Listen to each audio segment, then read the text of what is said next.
Hello, everyone. I'm Siri Mancher, and this is my final presentation for the class American Literature 2, Dr. Rasnick's class. It's been great being with all of you for these last 5 weeks. Breathe Free. On November 2nd, 1883, a poem called The New Colossus by Emma Lazarus was read aloud for an exhibition of a pedestal made for a statue that would one day stand and beckon the weary immigrant to come and rest.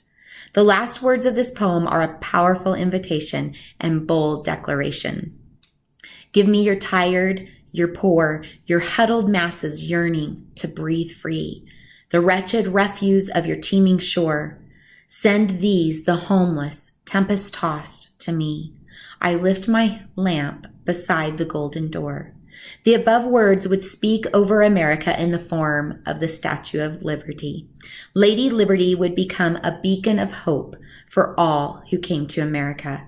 Many would come broken and wounded with nothing to offer other than a willingness to pour their lives into this great nation. Their hearts would soar as they read the words of the founding fathers in the Declaration of Independence. We hold these truths to be self-evident, that all men are created equal, that they are endowed by their Creator with certain unalienable rights, that among these are life, liberty, and the pursuit of happiness. This was the crux of what would much later be coined the term, the American Dream. This dream began as a beautiful ideal that would be a guide for America in offering equality, liberty, and a better life. However, it would be accosted by a seed of entitlement, greed, and lust for more that was perhaps there from the very beginning, beckoning the immigrant from within the golden door. All men are created equal. Equality would become one of the central struggles of America. According to Andrew Costley in an article entitled The Constitution and Slavery, at the time of the writing of the Declaration of Independence, slaves accounted for about 1/5 of the population in the American colonies. As the government became more established and power of the states depended upon population, it was determined that each slave would count as 3/5 of a person. Slaves were a valuable commodity.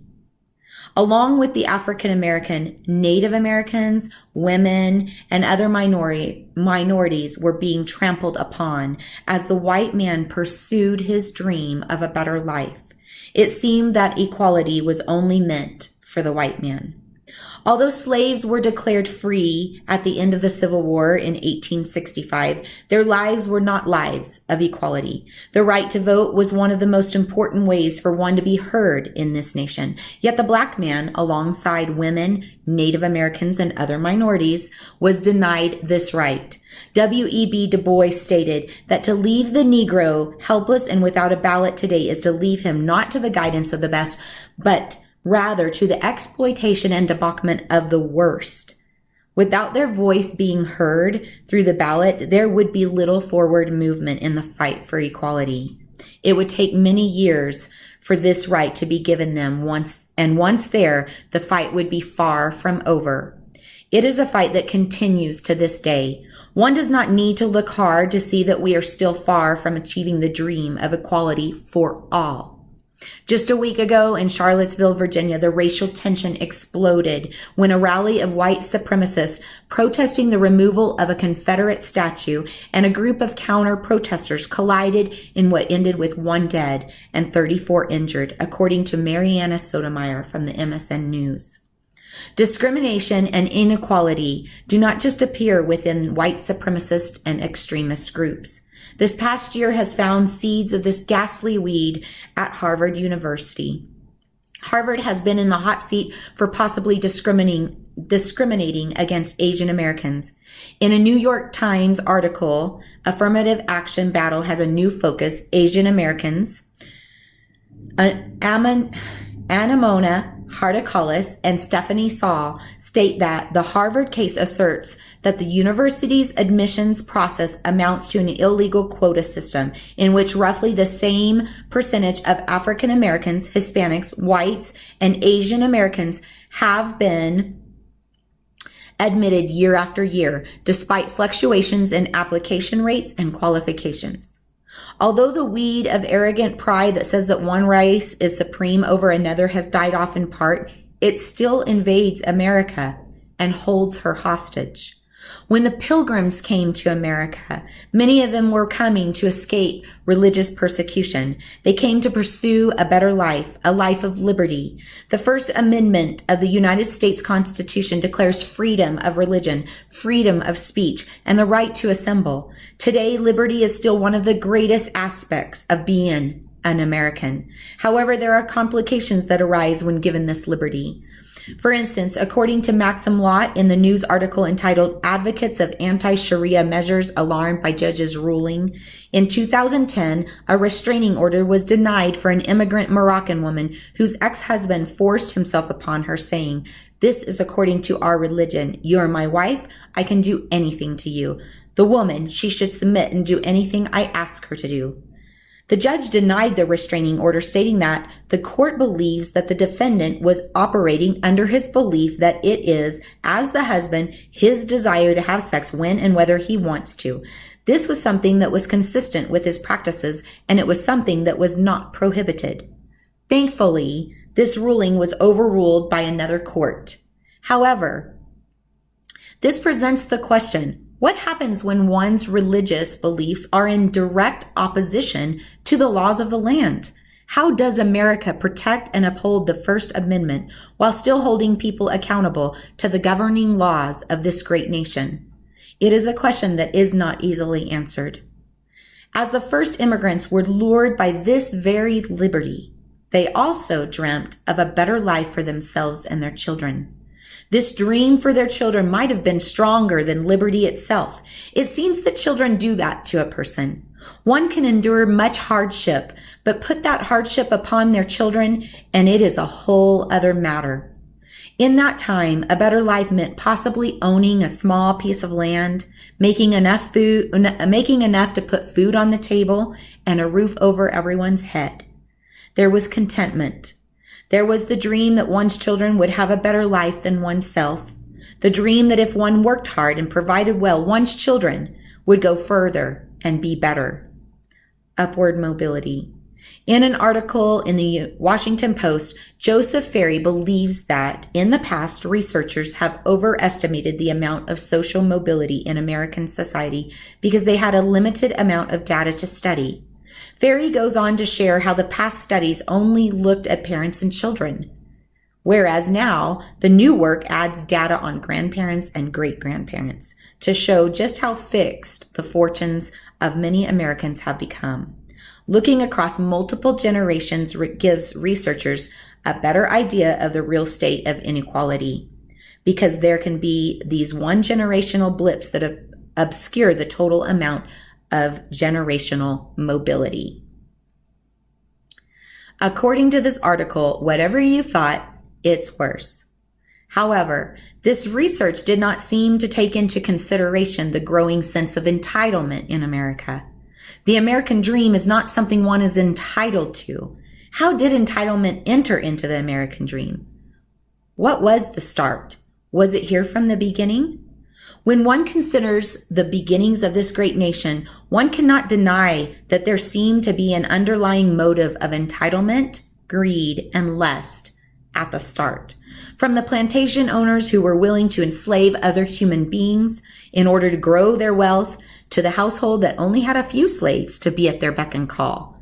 Entitlement and lust were there under the surface, being planted in the soil of America and then watered and grown until it spread throughout the countryside. In the book, The World Rushed In, The California Gold Rush, J.S. Holliday shared how the gold rush changed America. He shares, "The California gold fever was a disease that spread to all the world. It revolutionized America. It produced conditions that precipitated the Civil War. It changed the American from a conservative, contented citizen, satisfied with a reasonable return upon his investment and toil, to an excitable, restless, insatiable person who wished to realize on the resources of the universe in a day. It was the beginning of our national madness, our insanity of greed." Add in World War I, the most brutal and horrifying war up to that point, and one can see that the seed of entitlement and lust was bound to choke out almost any other crop that had been planted. In the book, The Great Gatsby, the picture of the years after World War I is depicted for the reader. It is a time where it was all about living in the moment and denying oneself nothing. Nick Carraway, the narrator of the story, says, I believe that on the first night I went to Gatsby House, I was one of the few guests who had actually been invited. People were not invited, they were there. Once there, they were introduced by somebody who knew Gatsby, and after that they conducted themselves according to the rules of behavior associated with an amusement park. Perhaps this behavior spurred out of the horrors of what man had done in World War I. Or perhaps it was part of the seed planted over 100 years before. Perhaps both. Regardless, it has been growing stronger ever since, holding captive the hearts of the American people. Regardless of man's distortion, the American dream, while elusive, is real and attainable. However, it is not something that one is entitled to. The American dream, in the truest sense, is a laborious pursuit that tests a man's character and decides if he is worthy of it. It has little to do with material possessions, but everything to do with equality, freedom, and a better life. An example of this is a friend of my husband's. He and his wife fled from Bosnia after the Bosnian War in 1995. Lady Liberty welcomed them in. They were broken and wounded, with nothing to offer other than a willingness to pour their lives into this great nation. His wife was 8 months pregnant with their son. They were given religious asylum in the United States and were provided plane tickets by this great nation's government to Atlanta, Georgia, where his uncle lived, and $20. When they arrived, Yasmin did not speak English. He sought a job working in a factory to provide for his family and then took a second job bagging groceries so that he could learn the language. He worked extremely hard, and his hard work paid off. Today, Yasmin is a successful businessman, a general manager for a music manufacturer. He and his wife have a beautiful house and a Mercedes that they own outright. But not only that, they have religious freedom. And Yasmin can speak his mind. His son, who was constantly told by his father that everything is possible in America if you work hard, now goes to Tulane University on a full-ride basketball scholarship. Yasmin and his family are proof that the American dream is possible if one works hard. It is not a given, it is a privilege. One is not entitled to it. It is for those who find contentment in the simple things: life, liberty, and the pursuit of happiness. I will end by quoting Yasmin: "Shut up, pay your taxes, and thank God you're an American." Thank you, guys.